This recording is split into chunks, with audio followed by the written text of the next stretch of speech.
Members of the Altcoin Buzz Army, hope you're doing well. Trying out a little bit of live streaming here just because of what's happening in the market. Made out a video actually on our other channel, which you should be following, Altcoin Buzz News. Of course, that channel is the one where we give away $50 worth of Ethereum every day. And I was kind of commenting on the market and I said, things don't look great, unfortunately. And, when it rains, it pours in cryptocurrency. You guys know that, especially for those of you, I like to think that we have a fairly grizzled subscriber base and audience when it comes to your experience in the cryptocurrency space, right? Like, it's the kind of thing that, especially if you've been around since 2017, maybe you're totally unfazed, but if you're new to the space, it's an ugly situation right now. So we're checking out the Binance futures charts. We're on the 1 minute candles here for Bitcoin. And as you can see, we did slip down to about the $31,000 range. Now, right at the time of this recording, like as I'm popping on, things are getting a little bit better. We've jumped up about $1,000 or so. But you can just take a look. I mean, let's zoom out a little bit how far and how precipitously we've declined in these last 24 hours or so. Now, I'm bullish as ever. Like I was asking you guys at the outset there in the chat, are you bullish? Are you bearish? If so, why? Why not? There's so much happening right now, like at the level of international news. That's also what we spoke about in today's video on the Altcoin Buzz News channel. There's so much happening in terms of like the holy grail for the longest time was institutional adoption, right? And a lot of companies have, quasi helped us to check off that box. The next level beyond institutional adoption has always been, the dream has always been nationalization and international adoption of Bitcoin. And so even in this morning's video, I was excited about the fact talking about how, okay, El Salvador, and then within 48 hours, like basically a couple of days, Pandora's box just blew open because we had Panama, Paraguay, Brazil, Argentina, and then since the time that I made this morning's video, I kind of pontificated. I said, based on remittances and inbound kind of inflow of foreign assets into the country, if that's kind of a major factor in terms of what your economy is based on, I posited, my hypothesis was that probably Mexico or maybe even the Philippines, expanding beyond Central America, Latin America, Mexico and the Philippines would kind of be the next dominoes or the next whatever sparks to catch, whatever analogy you want to use. And since this morning's video, Mexico has now been effectively added to that list of countries that are, if not like outright calling for Bitcoin and crypto adoption, at least they're very strongly kind of being supported in that sense by politicians that care, politicians that are being outspoken, that are changing their profile pics on Twitter to laser eyes. So we're going to get to some of that in this video. Again, actually, for those of you that are commenting in the chat, I can see that, yeah, absolutely, you're right. Jeff used to do a lot of live streams on this channel. I've never really done live streams. I try to do a little bit of like quick reaction videos, but even at that, it's not fast enough. You guys know rather how quickly the space moves. So look, we're giving this a chance right now in response to some nasty market action. But if you guys like the format, we can always do this and apply it in other capacities. We can play around with the live streaming, facilities that we have. It's always great to be able to have options. So look, guys, market cap down in a pretty nasty sense right now, 11.6% to the negative today. Unfortunate as that may be, like, again, I'm drinking out of my tsunami cup here, the Japanese tsunami. Well, forget about the Japan part, I guess, but big tidal forces are coming, like seismic forces are coming that right now, I'm almost convinced that like in light of all this news, all those countries that I mentioned in Central and South America, like it's almost as if the FUDsters have had almost like no option but to attack the space, attack those that are bullish on Bitcoin, and by extension, the rest of cryptocurrency, right? I don't really have to go over the numbers here. Everything is just bleeding. It's looking very, very, very ugly indeed. But when you have like literally the presidents of countries like El Salvador coming out and effectively saying, look, we want this to be our national legal tender. We want Bitcoin to help solve so many of the problems that we're facing right now as a nation economically. We want to get into this space. We want to join the likes of, other politicians, perhaps more locally in the Western sphere, like Francis Suarez of Miami. He's just a mayor, but the mayor of a big city, to have people kind of that ilk to be on the same wavelength, talking about these kinds of things at a national level. I mean, it's just unbelievable. I was talking to a couple of friends this morning about, the fragility or the vulnerability of the crypto ecosystem. And they're saying, look, I mean, Elon Musk tweets something. There's this FUD that comes out of China, news of these bans in India. Donald Trump now basically bashing crypto, although I don't think it was that much of a bash. He was just saying, like any elected US politician, any president, he was just looking out for the USD. And that was, he did call Bitcoin a scam, but I said, look, all that aside, I'm not happy with the way the prices have moved. I wish we were more resilient at a space, but all that aside, we got into this discussion about those countries that have adopted Bitcoin. So again, El Salvador, Paraguay, Panama, Brazil, Argentina, and now most recently Mexico. Maybe there's even been another since the time I've started live streaming. I don't know. It's a rapidly snowballing effect, as you guys know. And I kind of, suggested that, like, yeah, look, right now, look, Bitcoin is down something like $3,500. It was probably down $4,000 at the peak of sort of the range today. That sucks, right? It sucks that it's down in USD. But in terms of a monetary system that it represents, in terms of all these countries that are starting to wake up to it, that are realizing, wow, we can transparently trade, we can have just geopolitical relations with other countries, we can all kind of get on this network that works for us. There comes a point where it no longer matters what the USD value of the asset is, right? Like if this is the new basis of international economies, and if the adoption is such that, with Metcalfe's law, this expands in such a way that's favorable for more and more and more and more nations to adopt, who cares? Who cares what the USD value is? There's only going to ever be 21 million BTC. And it's not a question of owning Bitcoin that's worth 30,000 or 20,000 or 50,000 or $1 million. It's owning a percentage. It's owning a chunk of that 21 million. And I think that's what a lot of these politicians at the macro level, they're starting to change their brain chemistry, and they're starting to appreciate that a little bit, because eventually, although it's nice right now to talk about new all-time highs in USD, eventually it's not going to matter. Once again, guys, we talked about this on our new channel, Altcoin Buzz News, which is steadily but surely growing and gaining traction. We give away actually $50 worth of Ethereum every single day on the Altcoin Buzz News channel. So, I kind of split my work between the two of these channels. It's probably why you haven't seen my face on the legacy Altcoin Buzz channel in a little while. I'm focusing more on this for the time being. But do check it out. If you didn't know it existed, we'd love to have you as a new subscriber. And again, we're giving away Ethereum every single day. You have to, number one, like the videos. Number two, subscribe to Altcoin Buzz News. And number three, comment using the letters ETH, right? Or the word Ethereum. Doing that will allow you to be eligible for our daily prizes, $50 worth of USD. I want to highlight something that we tweeted out earlier at Altcoin Buzz IO on Twitter. Make sure you're following if you're not already, but I'm sure most of you are. Excuse me. So, new updated Laser Eyes Nation of the Week. Most recently, we're celebrating Mexico. Then, of course, we have El Salvador with President, I forgot his name. I'll come to it in just a second. Nayib Bukele, I believe. So extremely bullish projections and energy coming from him. Paraguay, Panama, Argentina, and Brazil. As we noted, adding Mexico with Indira Kempis, senator the Republic of Nuevo Leon. Hashtag BTC, hashtag Bitcoin.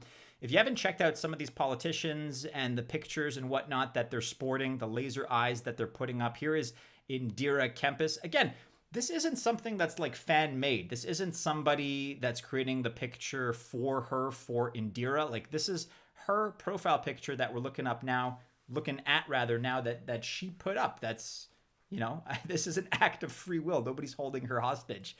And it goes for all of these countries. A lot of these countries are just from like a grassroots, bottom up, almost like groundswell of energy. I don't know. I'm not like a citizen of these countries either. So I don't know if this is like a reaction to the populace. Like maybe these politicians have a lot of constituents that are asking for this. Maybe the pressure has been building in that sense. I don't know, which is why I've been saying in my recent videos, if you're a Central American member of the Altcoin Buzz Army, if you're South American, maybe you come from Brazil, If you're Latin American in any way and you're privy to some, information that I'm not, I'd love to know more about this. Like, I'd love to know, like, what is the public sentiment at a ground level? Are these politicians kind of just doing this because they see the writing on the wall, or are they in fact reacting to what the populace, to what their constituents are demanding? Be very, very curious to know about that. Another observation that we had here, just to get like slightly philosophical for a moment, right? So crypto is having the same impact on finance that the internet is having on communication. Finance is a massive industry to disrupt. It is a revolution. The long-term upside is but obvious. Don't panic sell on days like today. And I can't speak as to whether or not we've reached bottom, just as I kind of was preparing the live stream and whatnot, it looks like we are on a slight upswing now above 32,000 for Bitcoin. And so the market is kind of retracing a little bit to the upside in this last hour or so. As you guys know, that could change. And I've been saying this for a while now. I've been saying this over the course of these last few days and these last few weeks, actually, since the May 19th crash. I don't think we're going to have a kind of situation where we're in an extended bear market for the next 3-4 years. Like, do you really think we're going to only see new all-time highs 4 years from now?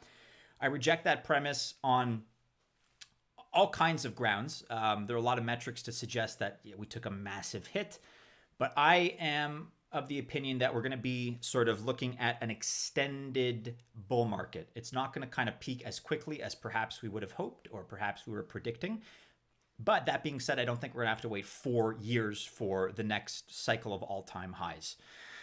An interesting observation here regarding some of those countries that I mentioned with regard especially to Argentina. Like, full caveat, full disclaimer, I talked about it in this morning's video. I'm not a historian. I'm not an economist. I'm not even like culturally aware of the basics when it comes to a lot of these countries. And they're not all the same either, right? Like Brazil is Portuguese speaking. A lot of the other Latin countries are Spanish speaking. They have different cultures, different languages. They're not all the same. They're all different. But very interesting observation here in the case of Argentina by this individual. So not even 100 years ago, in the early 20th century, Argentina was wealthier than Europe and competing with the United States. Do you think they're going to listen to the IMF, the International Monetary Fund, once they have tasted the autonomy and inevitability of Bitcoin? Perhaps not.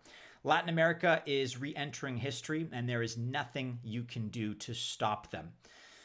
Again, this is Nayib Bukele, the president of El Salvador. This is his profile pic. This is what he put up. This is not some fan-made, piece of Photoshop.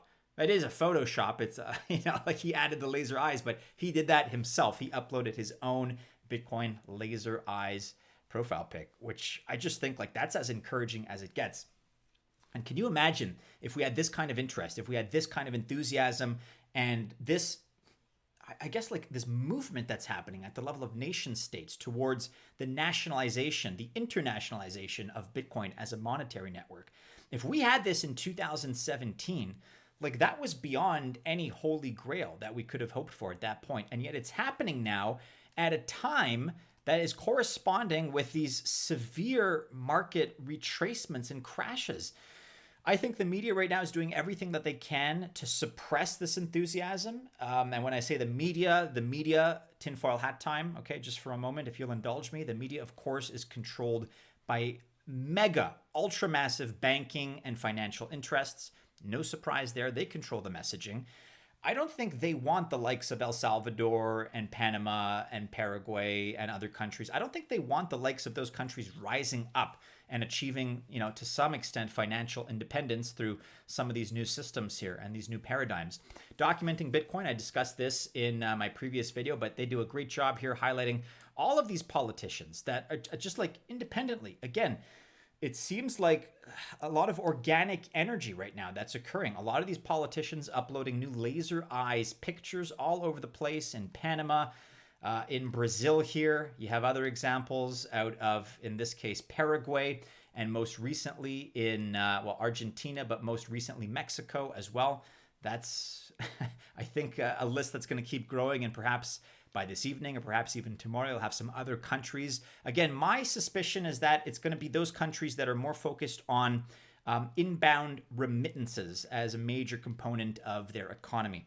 And as such, I mentioned Mexico before, but I think the Philippines, to kind of break the mold of this like Central American consortium that's forming, I'd love to see Asia enter into the discussion with the Philippines, because they're, I don't want to say dependent on remittances, but that does constitute a big part of their economy.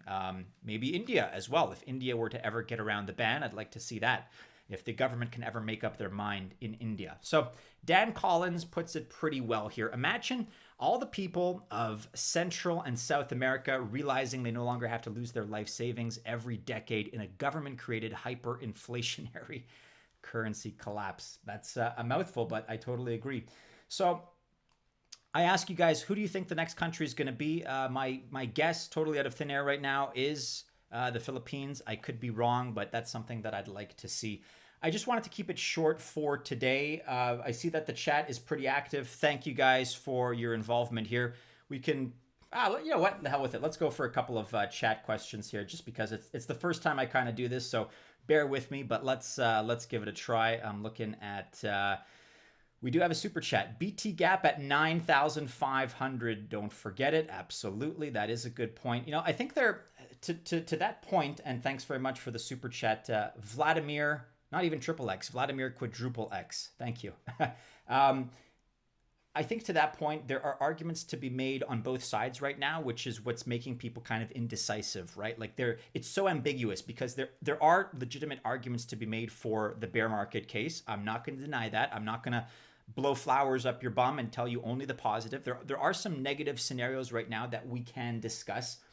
However, at the same time, there are plenty of metrics that would suggest that, well, a bull market is also quite reasonable. And depending on where you want to anchor your opinion, there are statistics, there are quantitative analyses, there are metrics and arguments to be made on both sides, both for the bear market as well as the bull market. I happen to be perhaps a little bit biased, you could argue, but I happen to be on the side of those proponents that are favoring the bull market, and I could be wrong. But like I've been saying over the course of, I guess, since May 19th, and even just philosophically, it's from a holder's perspective, a hodler's perspective, right? Just philosophically, even if we do enter a bear market, hypothetically, I think we're all of the opinion that eventually cryptocurrency, Bitcoin, altcoins, the totality of cryptocurrency and blockchain tech, eventually it's going to be larger in the future than it is today. Here we are today, and today it's ranging, it's gone down, it could go back up, it could keep going down, right? But in the future, and I'm talking about 5, 10, 20 years plus in the future, whatever we're doing now, whatever this isolation is, in the future, Bitcoin, altcoins, cryptocurrency, blockchain is going to be here. It's going to be off screen. You won't be able to see it. If that is your contention, if that is your belief, then there's no reason that you shouldn't take advantage of the bear market. So if indeed the bear market happens, take advantage, accumulate, earn passive interest on either the totality or part of your holdings, and you're going to be smiling. We'll have to kind of, practice our delayed gratification a bit, but it's going to be worthwhile in a few years, even if we do enter a bear market. And I don't think that's going to be the case. However, if it is, that's the silver lining. More time for you to accumulate your favorite projects, your favorite altcoins at a discount. So let's wrap it up there. Actually, I got to get used to this. I got to get used to the chat bring you on screen that have participated. So thanks very much. Some nasty comments there that I got to filter. Thanks for your participation, guys. I think this is going to be the first of, several, if not many live streams that I begin to do. I just had to kind of dip my toes in the water. The delay has been caused by OBS. I'm using OBS, which is a great system, a great streaming system, even just for editing purposes. But it's, it's a little bit difficult for an old guy like me to learn, right? I've kind of struggled with a little bit of the functionality. Anyways, with that being said, I wish you guys well. None of this is financial advice, of course. Once again, let me know in the comments, are you bullish? Are you bearish? Why? Why not? And if you are a little bit more on the bullish side, which country do you think is going to come next? Which country is going to enter this euphoria and is going to start demanding cryptocurrency and Bitcoin integration at the level of national legal tender? Again, it started with El Salvador, then Panama, then Paraguay, then Brazil, then Argentina. Now we have Mexico. Who's next? I'd love to kind of pick your brains collectively and see what you have to say. Once again, I'll say it one more time, not financial advice, but best of luck, guys, if you do choose to invest. It is Tuesday. Hope you have a great one. Like, subscribe, share, hit the bell to receive notifications if you enjoyed today's video. Don't forget to check out our new channel, Altcoin Buzz News. As a reminder, we give away $50 worth of Ethereum every single day. We'll do some more of these live streams. It's been fun. So take care, guys, and we'll see you again soon. Have a good one.